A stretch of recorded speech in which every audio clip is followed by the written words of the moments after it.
Hey y'all, I'm Carrie, I'm Momo. and this is Monstrous, where the stories are strange, the shadows run deep, and the tea is always a little dark.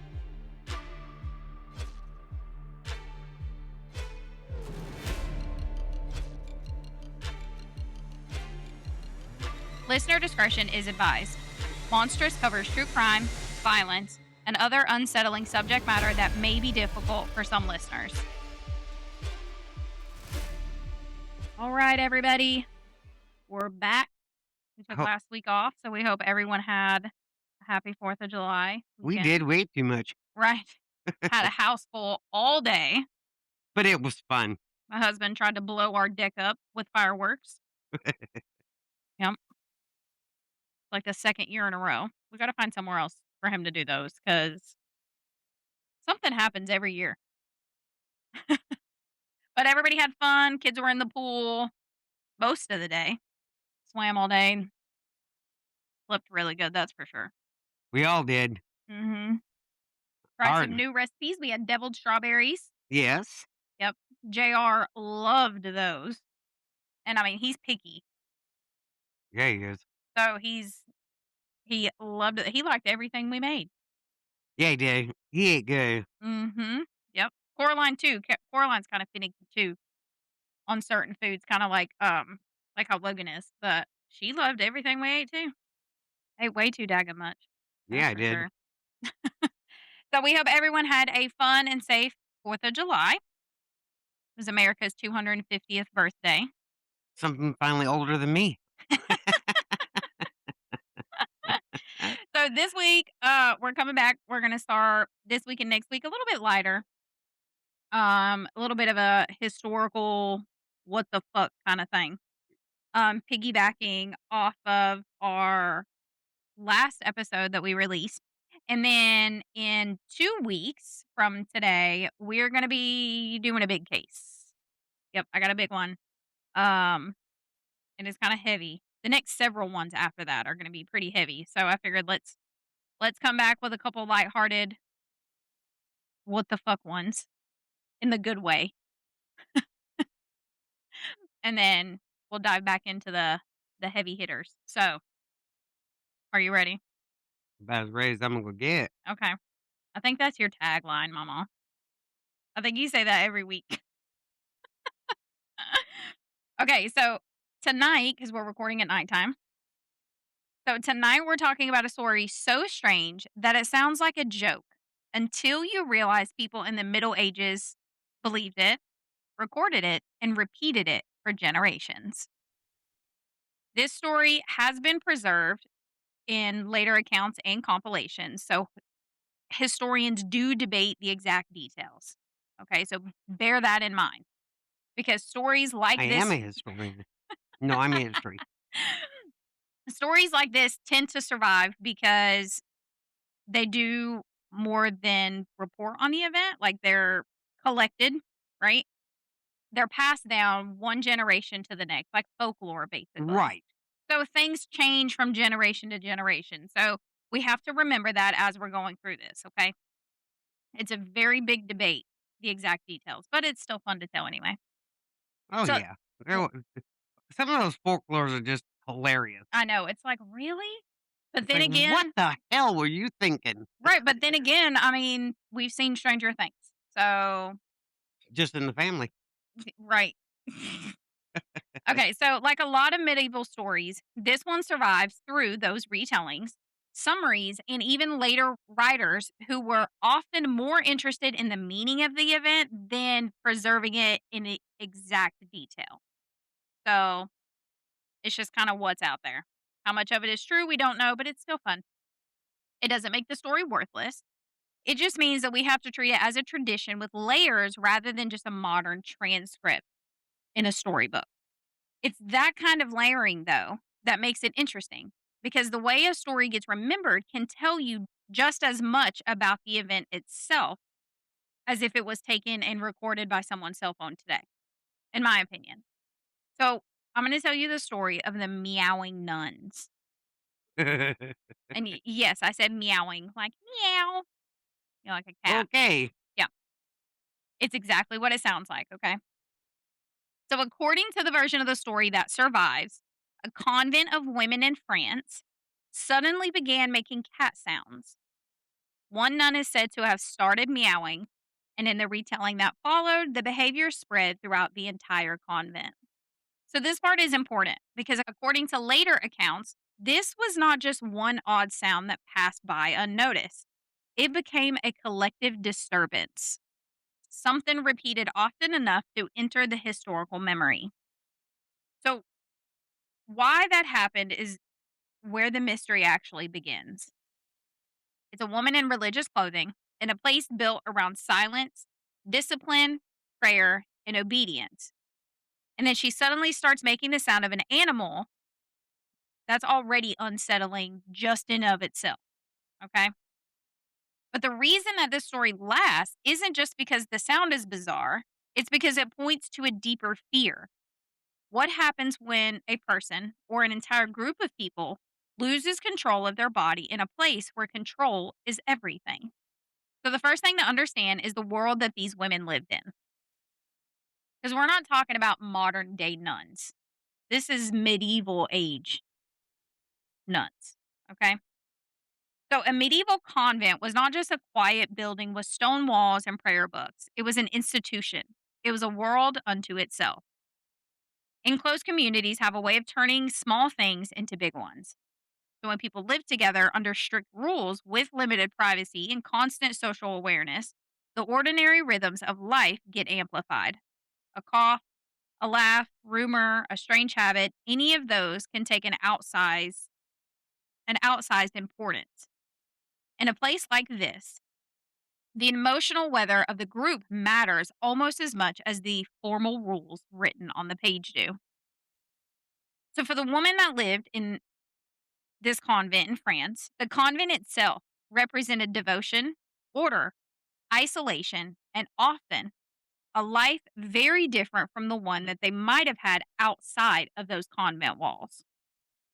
Some women entered the religious life out of a genuine calling, some were sent there by their families, and then some saw the convent as one of the only available paths in order to get an education, be stable, or have some kind of social standing.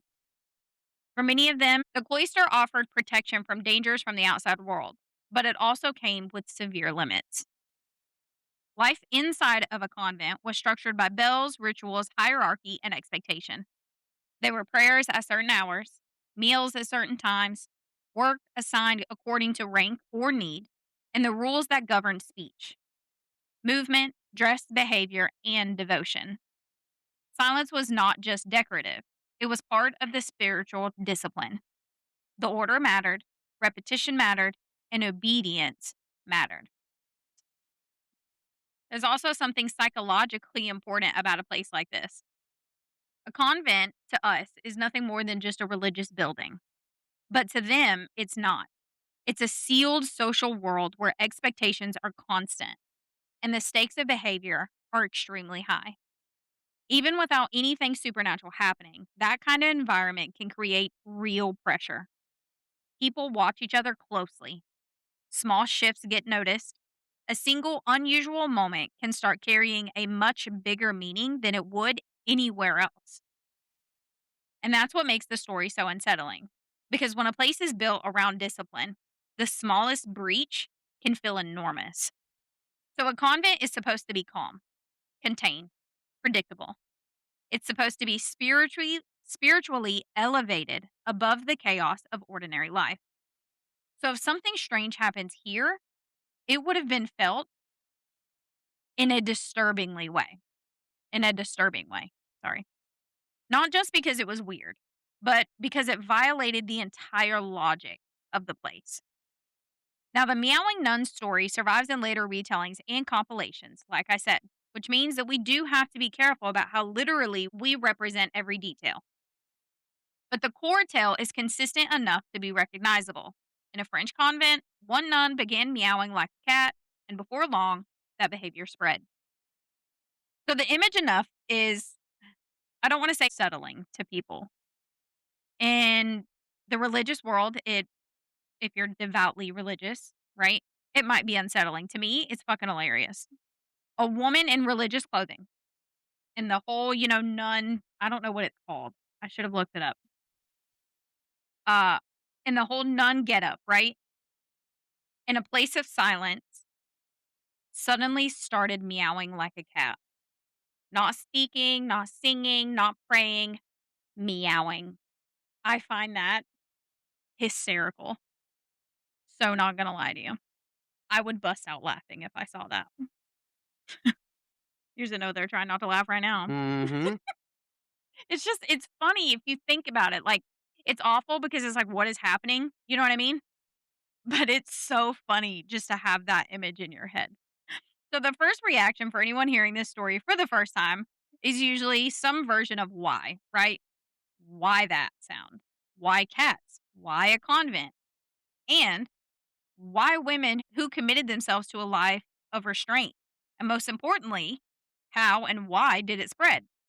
Because the story doesn't make sense if you think of it all as one isolated person being odd. Okay. It only becomes frightening when the behavior becomes collective. One nun meows, then another, then another. And soon the entire convent is caught up in the meowing. To the people in the Middle Ages, that kind of event would not necessarily have sounded ridiculous. Us today, it sounds funny. To them, it would have been alarming. In some environments, unusual behavior was interpreted through a spiritual lens. And for nuns and those that would have been within their, what am I trying to say? Uh People that would have been among their associates. There we go. It would have been extremely alarming to all of them. People were quick to look for signs of possession, divine punishment, demonic influence, illness, corruption, or a disturbance in the moral order. That means the nun went and done something not so nunly. And if you believe what? Just what you said. And if you believe the world is full of invisible spiritual forces, a group of nuns meowing like cats does not read like a prank.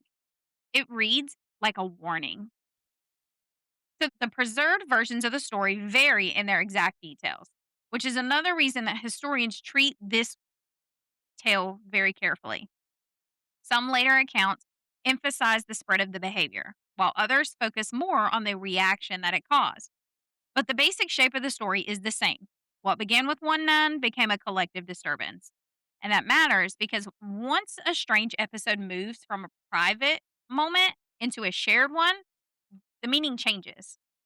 So, according to the tradition, the behavior did not stay tucked away inside the convent, it became known beyond it. Priests, townspeople, and local authorities were all drawn into the story. And once that happened, the episode stopped being an oddity and it became a problem of interpretation. So, was it spiritual, physical, or emotional? Was it a punishment, imitation, or was it something the people involved could not explain in any language they had at the time? Seen that way, the story stops being only a bizarre anecdote and starts becoming a case study in how communities interpret distress. Once the behavior spreads, the explanation spreads with it, and the story turns into a social event as much as it does a bodily one. And that's where the historical value really opens up. Because now we're not just talking about what happened, nor are we asking what truly happened to these nuns, but we're actually asking how people understood what happened and why they kept retelling it. That uncertainty is part of what gives the story its power. Because if you're trying to understand the Meowing Nuns as a historical event, you have to keep two things in your head at the same time. First, it's a story preserved in later accounts, not in a modern day case file. Second, even if the details are debated, the fact that people kept repeating the story of meowing nuns tells us that it resonated with something real in their world. So, we're going to talk about cats for a second because the animal itself in this story matters also. Cats were not just neutral creatures in medieval Europe, they carried symbolic weight. They could be associated with mystery, independence, night, stealth, and in later folklore, suspicion or witchcraft. That doesn't mean that every cat reference automatically means that meant something occult, but it does mean that a cat sound in a convent would have felt symbolically loaded.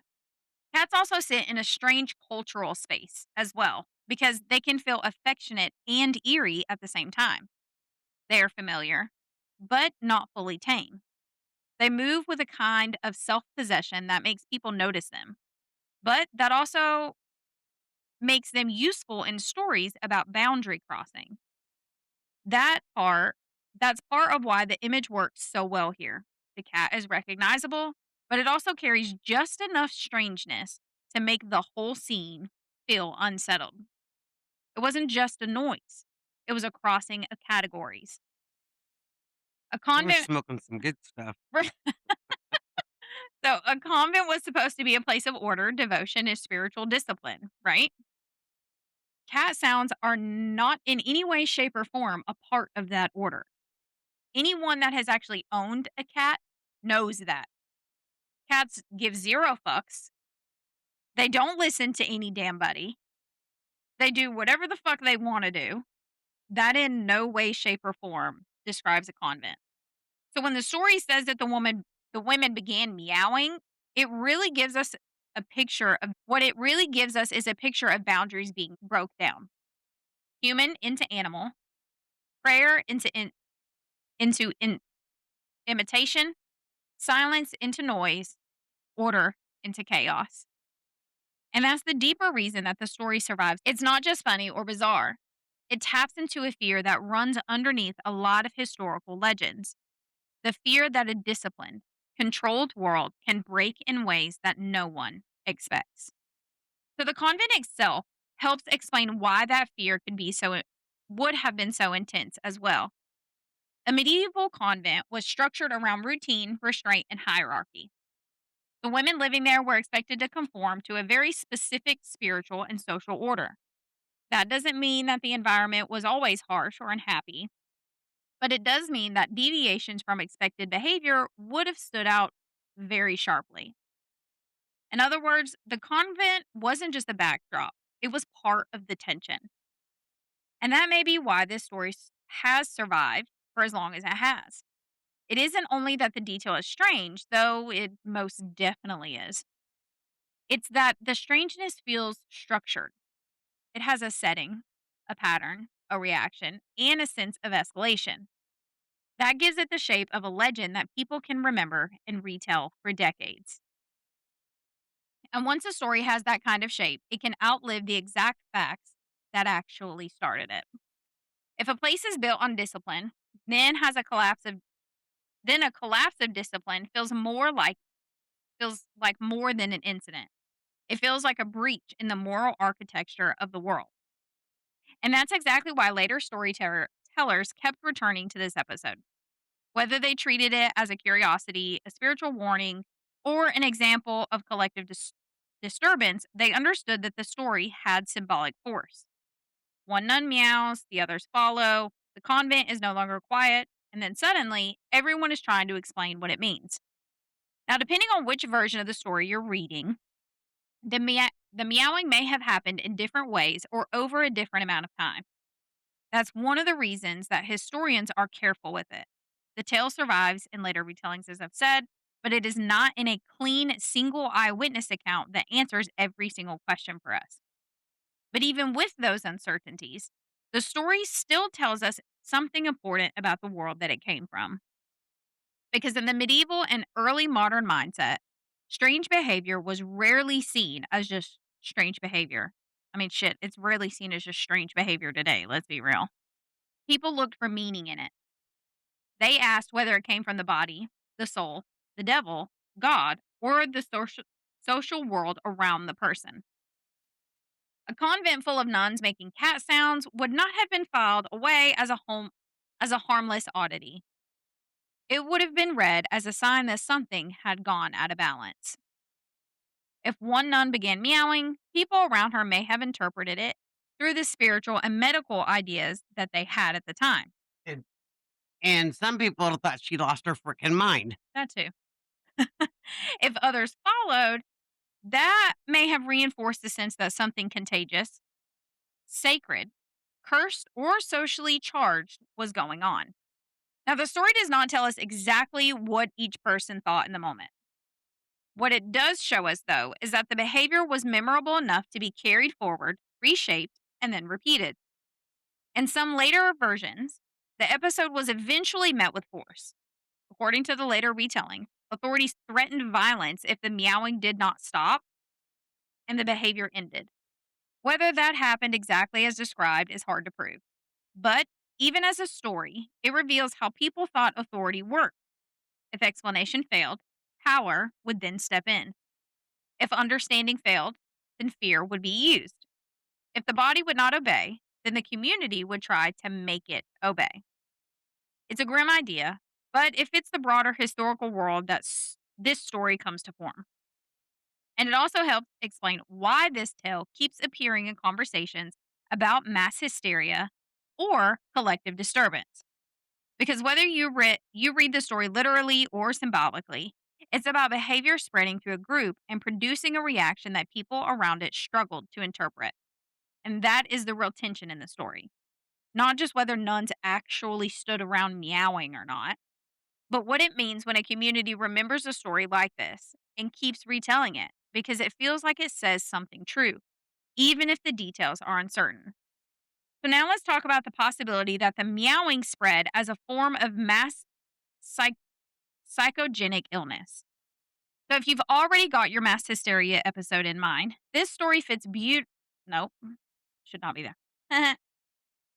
Ma- mass Mass psychogenic illness happens when people in a group begin to share symptoms that are real to them, often in context of stress, fear, or intense social pressure.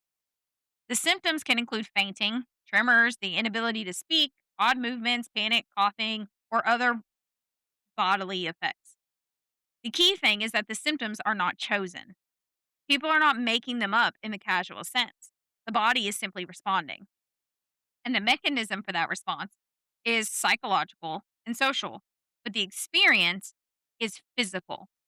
So if you place that idea inside a convent, an environment of rigidity, routine, isolation, and moral pressure, it becomes easier to imagine how one person's strange behavior could become a group phenomenon. One nun begins to meow, the others witness it, attention concentrates on the behavior becomes memorable, memorable, behav- memorable behavior becomes repeatable behavior. Repeatable behavior becomes socially reinforced behavior. And then suddenly, the what the fuck? The convent is no longer just dealing with one You odd, can't talk today. I know, with just one odd event. It is living inside of a pattern. This is the same kind of logic that later historians would apply to the dancing plague, which we just covered. It's a different behavior, but it's the same basic structure. One body becomes the spark for a collective phenomenon. In both of these stories, the real terror is not just the symptom itself, but the fact that the symptoms spread through attention and shared meaning. That is a true, deep human fear because it suggests that no one is fully separate, that our bodies are not as private as we like to think, that emotion can travel, that fear and behavior can also travel, and that in an enclosed environment, it can travel fast. Still, there are alternative ways to read the story. One is that the tale was exaggerated by later writers who wanted a vivid example of medieval irrationality. Another is that the original event may have been far more ordinary, with later retellings embellishing the meowing detail until it became the thing people remembered. Another is that it may have been a localized instance of protest or resistance recast by outsiders as disorder. And another telling is that the story may contain an element of genuine mystery that we simply can't reconstruct with confidence from the surviving sources. And that's a frustrating answer, but it's honest. Not every strange historical tale resolves cleanly. Sometimes the best we can do is map the range of possibilities. And when we do that here, the outline looks something like this. Okay. It's a convent in France, a group of women living together under strict religious discipline, all there for one reason or another. One of those women began to meow. Others then followed. The phenomenon becomes known beyond the convent. People interpret it, like, these women would sit for hours, okay? That's what I was double checking, but I couldn't quite find it. These women would sit for hours just meowing. They would all come together and meow at the same time every single day. Neighbors could hear the collective meowing and very understandably got extremely annoyed by the issue. Priests became involved. Like it was a whole thing trying to figure out what the hell was going on with these nuns. Okay. People interpreted it through the spiritual and medical frameworks available at the time because that was always the answer. It's either spiritual or something's medically wrong with you. Later writers preserved the story as evidence of collective disturbance or mass hysteria. And centuries later, we're still trying to figure out what exactly happened. Not a clear answer, but it's compelling because mystery is always part of why a story, especially one like this, lasts. If someone tells you that there was a black and white cause and effect, the tale becomes a case study.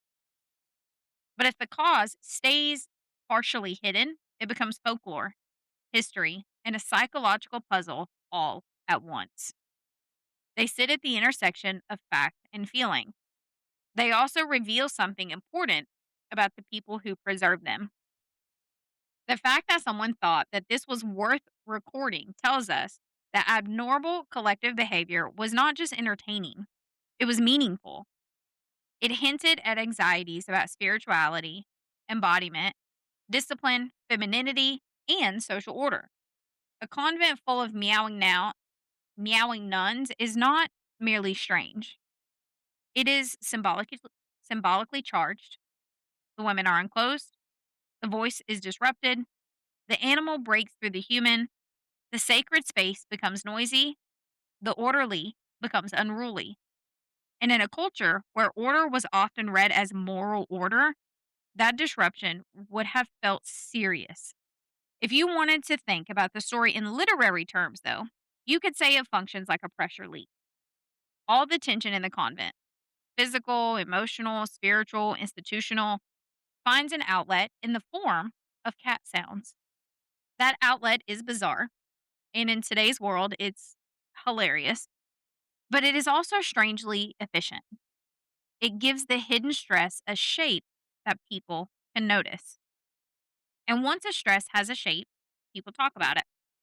That's another reason that the story survives. It's memorable because the symptom is so specific. If the story were simply the nuns were anxious, it would have been forgotten about. But the nuns started meowing, that makes you stop and start asking questions because your brain wants an explanation.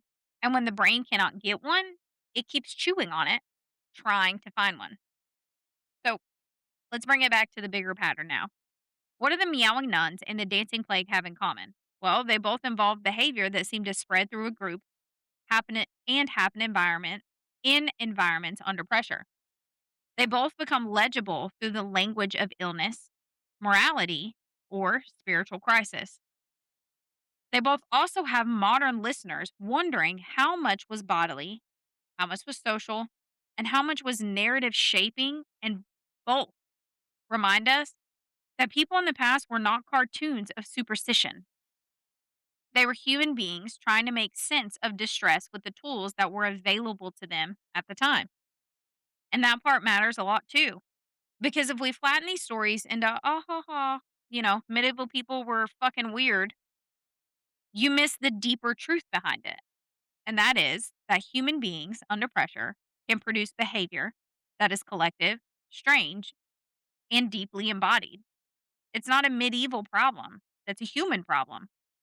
And it shows up in many forms: panic, rumor, mass fear, panic buying, fainting fits, imitation, shared delusion, ritual behavior, and even unexplained bodily symptoms that ripple outward through a community. In that sense, the meowing nuns are not just a bizarre footnote. They're another doorway into the same question that our Dancing Plague asked. Our Dancing Plague episode asked, what happens when the mind, the body, and the group stop behaving like separate things? The answer is usually not tidy, but it is fascinating. Now, over time, the story of the Meowing Nuns has become less about literal cat sounds and more about the fragility of control. The convent was supposed to be a place of discipline. The women were supposed to be ordered, and the world was supposed to be legible. But then suddenly, it wasn't. That rupture is what lingers. Because in every version of this story, whether you believe it literally happened or not, the emotional core is the same. Something in the human system slipped. Something uninvited got in. And once it was there, it spread. And if that sounds familiar, then it should. That is the same autonomy of fear that runs through the best of the best mass hysteria stories. One person notices something, another person imitates it, and all of a sudden, an entire group forms around the behavior. Authority tries to intervene, just like it did in this one. The explanation becomes part of the event, and later, history turns the whole thing into a haunting example of collective disturbance. And then by the time the story reaches us, it's no longer just about the nuns. It's about the question of what a human being is when the body no longer behaves the way that it's supposed to. And that is where the true unease lives, not in the meow itself, in the loss of control underneath it. At its core, though, I think the story taps into a very old fear. What if the body stops cooperating with the rules that we think make us safe? What if the thing that's supposed to stay controlled suddenly becomes unruly? That's part of what makes the image of the meowing nuns stick in your head. It's not just odd, it's a reminder that human behavior can shift in ways that are hard to explain, hard to contain, and even harder to forget. So, if you're hearing this and thinking, okay, but what was it really? That may be the most honest reaction of all. Maybe that's what makes the story endure, not the exact facts, because let's be honest, they're kind of hard to find, but the feeling that a controlled world can fracture in public. Maybe it was psychological strain, social imitation, or a distorted later tale built from a smaller event. Maybe it was all three. Or it could have been a real disturbance shaped by fears of the people around it. And maybe we still talk about it because we're not really asking whether nuns meowed like cats. We're instead asking whether a community can become so tightly wound, so isolated, and so psychologically strained that the body starts speaking in ways that the mind never intended for it to. Because, like I said, in several tellings, the authorities threatened to beat the nuns if they didn't stop meowing, and it stopped. Dang. Yeah, I wish you could get children to stop that easy. right? And that's why, like, I had to go kind of, like, in the direction that I did with this one because it is so old, Mhm. you know what I mean? Like, in folklore ones like this, like, there's so many different retellings that of these and so many different it's hard to really pinpoint the exact, you know what I mean? You Right. kinda it's kinda one of those you use to delve into the overall of it, if that makes sense. Yeah. But yeah, they were threatened to be beaten because people were annoyed that a convent full of nuns were meowing, and If it you've raised children, you probably have had things worse heard worse things. right. Yeah, and it just ended. That was the end of the meowing nuns. They were done. That's crazy. So, that's really, like that's really the more disturbing question, at least to me anyway, because if the answer is that yes, if you can be so tightly wound that your body starts communicating in ways that it's not supposed to, then the story isn't just medieval. It is possible, repeatable, and it kind of makes it human. That's kinda scary in itself. Right. Like, am I going to start fucking meowing one day because I'm stressed out all the time? Like, I will smack you. what if I start barking because I'm a dog person? Am I going to start barking like a fucking dog? Like, it's kind of scary to think about. If you really look at it from that lens, It's like, am I gonna get so stressed out one day that my body is gonna do something that it's not supposed to do? Eeh, okay. My Now body already does things it's not supposed to do. What can I say? now by the time the convent had settled, okay, if it ever really truly did after this, the sound would have already done its work. The meowing had broken the silence within its walls, and it had made the invisible visible. It had turned private strain into public unease. And maybe that's why these stories survive in which the way that they do. They're not just tales of odd behavior. They're tales of a world where the body can betray the script everyone thought that it was following. And that's it for the meowing nuns. Really not a whole lot there, except for a convent of meowing nuns. That's crazy. Yep. The authorities threatened to beat them, and then it was done. But the psychological effects for like them and then everyone around them is still there. You know what I mean? Like, Yeah. especially in the Middle Ages, like what's happening, Surprised they didn't take him out and throw rocks at him thinking they were a witch or something. right? Nope. They were just annoyed. And all the tellings that I found anyway. I mean, there's so many out there that, That's just crazy. yep, priests got involved thinking that, it was a spiritual thing. Well, it wasn't a spiritual thing. And yeah, it was nuts. They were just kinda doing their thing. Yeah, pretty much. They just felt like meowing that day, I guess. Okay. So for next week, guys, we're still going to be talking about mass hysteria. I'm on a mass hysteria kick lately, okay? This stuff's very interesting, at least to me anyway. But next week, we're going to dive into 3 cases of mass hysteria. We're going to start in 1962 in a Tana- Tanzanian boarding school. We're going to move to North Carolina. And then finally, we're going to head to the West Bank. All 3 different places, different symptoms, but still the same unsettling pattern that we discussed today and in our dancing plague episode. That's it. Then after that, we're going to get little little heavy for a little while. Yep. We needed some not really silly, but kind of silly, if that makes sense. You got anything? Nope, I ain't got nothing. Except people are weird. Yeah. The brain is weird in general. Let's be honest. I know, and you're about to have a teenager in the house, so I know, God. A teenager and a preteen. Yeah. Yay. That is it for this week. Next week, we're going to talk about some more mass hysteria. Yep. And then we're going to go a little dark for a little while. Yep. Let me see. Your It's July. Have I put yeah. out July's bonus episode yet already? I have no idea. I don't have my notebook in front of me. I think I did. Yeah, I think I put it out at the beginning of the month. I'm sorry, guys. I'm usually have my notebook. It's been a long week It has, and I normally have my notebook in front of me, and I don't have it today. Uh, with all the appointments and right. band and weightlifting and Mhm. taekwondo, and Then the holiday thank over the God the weekend. baseball part's over. Yep. That really put a kink in everything. Yeah. Baseball season, we're hardly ever home. We're more We're at the ball field more than we are home. right or driving to a ball field, one of the two. Yep. So, but we're done with that. So, Well, next year, thank um, God. you'll have a bonus episode coming at some point. I can't remember what day. I will let you guys know next week. I'm sorry, guys.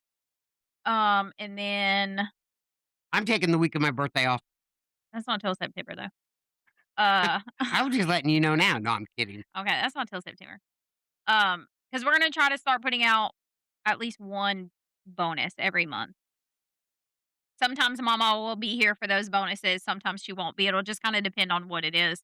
My birthday's on a Monday this year. Because I've got one big episode that I've kind of hinted at here and there. Is it the one I'm thinking about? Yeah, Okay. that one will be a bonus. Not 100% sure yet when that one's coming out. So some of the bonus episodes Mama will be on. Some of them it'll be just me. Some of them will be interviews. Who knows? There's a lot of things happening over here. That's why I'm kind of like discombobulated today. There's so much going on.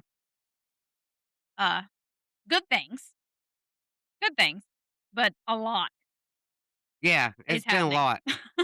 So I'm kind of all over the place right now, um, with all the stuff going on with the podcast and then just normal daily life. So I apologize. Yeah, I got a, surgeon's appointment coming up. Yep, you're gonna have to have surgery. I can still do the podcast because I can stay here in my chair. Right, right. I mean, it's And not like I ain't had this done before. right, and then this stuff with Daxton with doctors that's going on.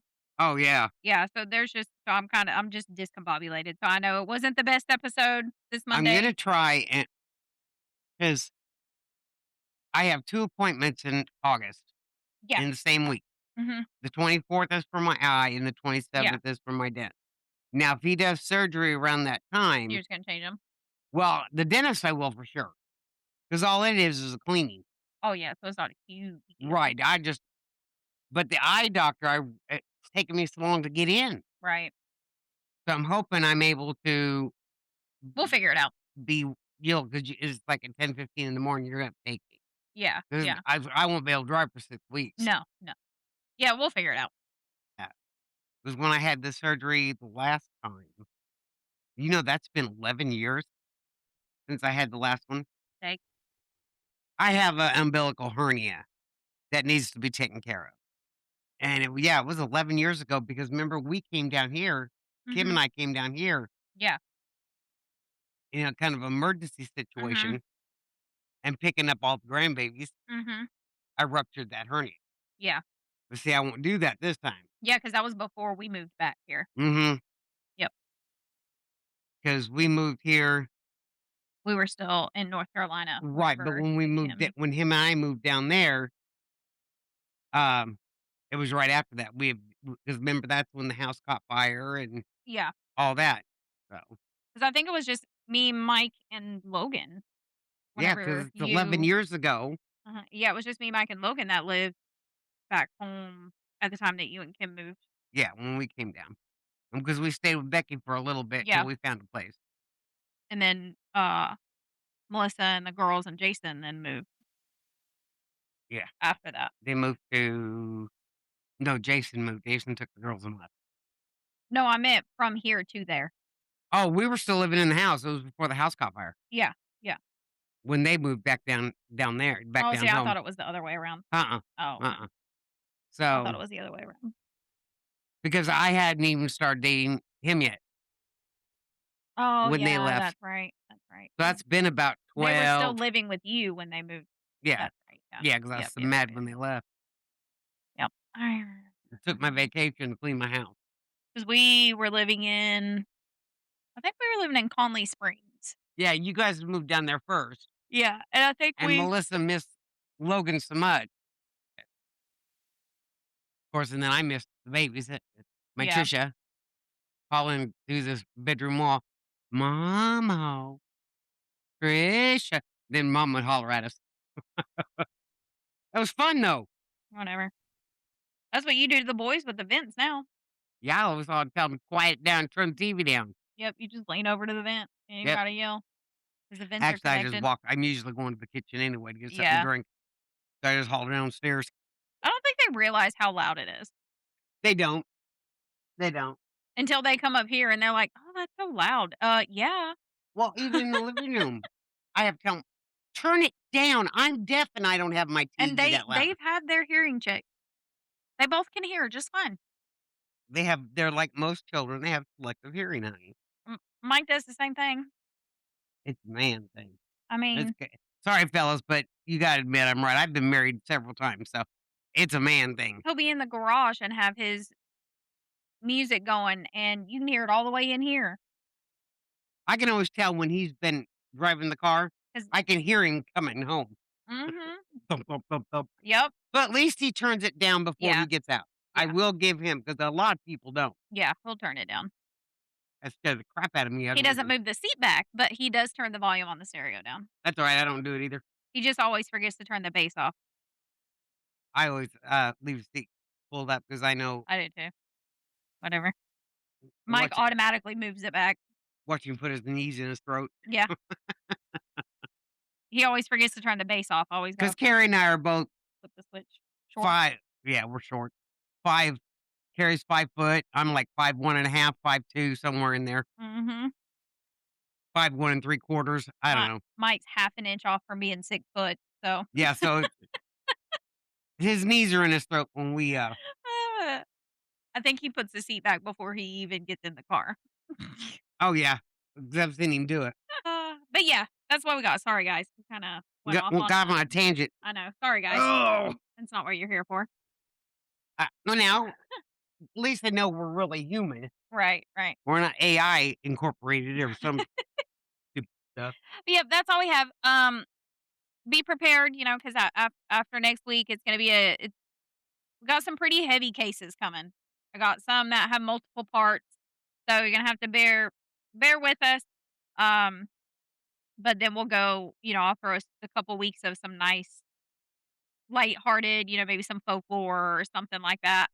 After those, after we get through those, just you want something specific, shoot us an email, shoot us a message on TikTok or on Facebook. Let us know.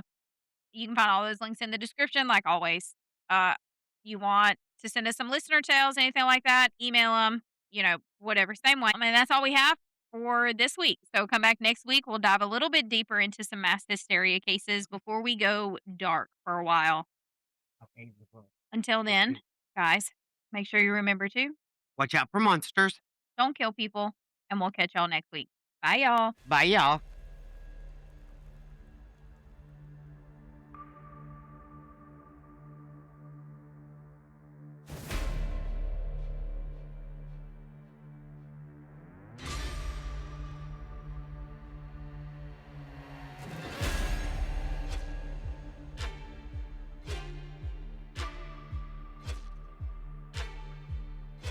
This episode is sponsored by Invisaware, discreet safety jewelry and accessories that can instantly alert your trusted contact and share your location with just a click.